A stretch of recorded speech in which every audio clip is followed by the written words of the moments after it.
This episode of Techno Buffalo is brought to you by Carbonite. Welcome back to another episode of Rumor Roundup. I'm your host, John Rangers, the show where we round up all the rumors from the week and condense them into one video that tells you everything you need to know. We are shooting this video in Scottsdale, Arizona. We are here for some automotive events. Thought it'd be a beautiful backdrop to shoot this week's Rumor Roundup. So up this week on Rumor Roundup, the iPad 5 parts already starting to leak. We're hearing rumors of the Next Nexus 7. YouTube looks like they're getting ready to offer subscriptions. And lastly, Nokia is getting ready to announce some new devices at Mobile World Congress only a few weeks away. This is Rumor Roundup. Let's go ahead and get started.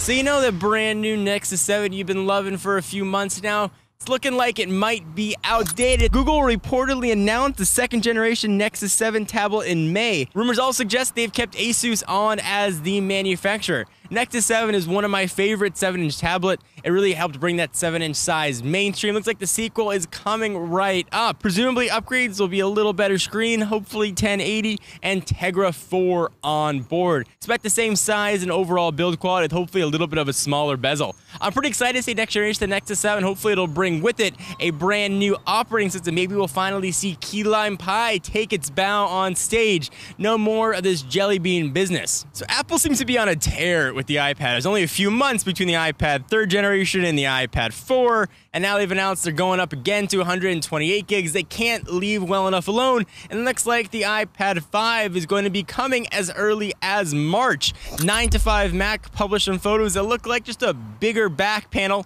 of an iPad mini. It's got that same matte black look. Presumably the white version also follows suit and follows the design scheme from the iPad mini. Looks to be really nice. I love the way the black iPad mini looks. I'd love to see that design carry over to its larger brother. Nothing else is really known here. We expect to have the next generation processor, perhaps even a jump to 8-core, but I wouldn't get your hopes up. So if you're thinking about getting an iPad as a mortal here, you are much better off waiting a few months if you can to see what might come. But at the very least, get the last generation iPad 4 for a discounted price, especially if you're looking at that 128 gig model they're charging $800 for.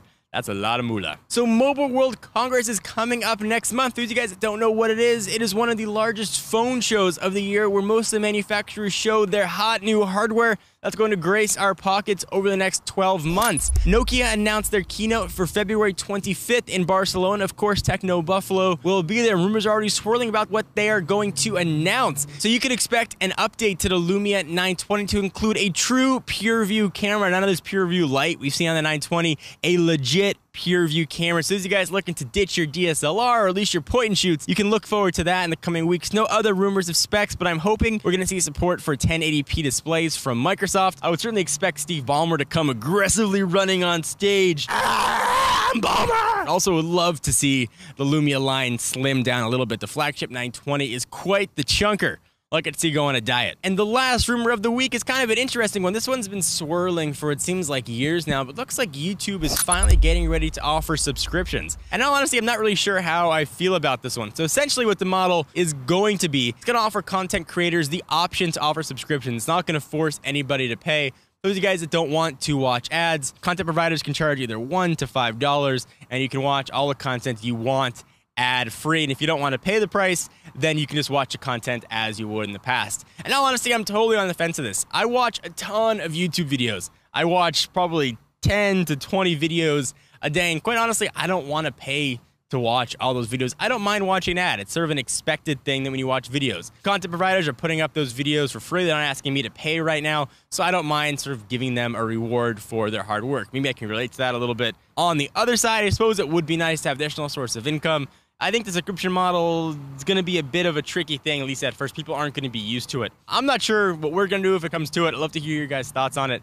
I'm not the biggest fan of subscription service. I think YouTube has always been a free service, and I think it's always worked out very well. It certainly gave us our start, and I certainly wouldn't want to charge the audience of something they were already getting for free. But we'll see what happens when it finally gets announced. I'm sure there'll be plans where hopefully it's not going to affect the end user, you, who watches a video. But it's very interesting to see YouTube sort of change the paradigm for video. Hopefully it'll be like the partner program where everybody can have access to it and people can decide whether or not it's right for them. I suppose at the end of the day, choice is better, and the content providers and the audience can figure out what suits them best. So we go and stop the rumors for a quick minute. Thank our friends and sponsors at Carbonite. Carbonite Business Online Backup is the automatic backup for computers, servers, and external hard drives at your home, office, or small business. Just set it up once, and Carbonite will protect your computer files so that you can stay focused on running your business. No hardware required.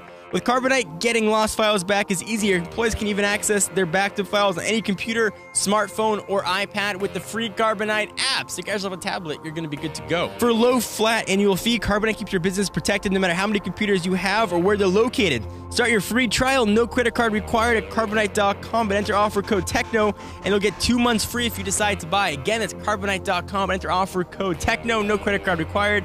Give it a shot, and make sure all your files stay safe where they belong. So if you guys enjoyed another episode of Rumor Roundup from a beautiful new location on the Techno Buffalo logo behind us, but hopefully I think this one will do. Be sure to check us out at technobuffalo.com for the latest and greatest tech news. I'm John Rettinger. See you guys next video.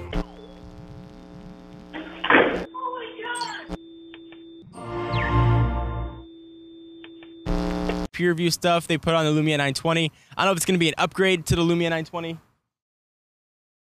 Where's that guy?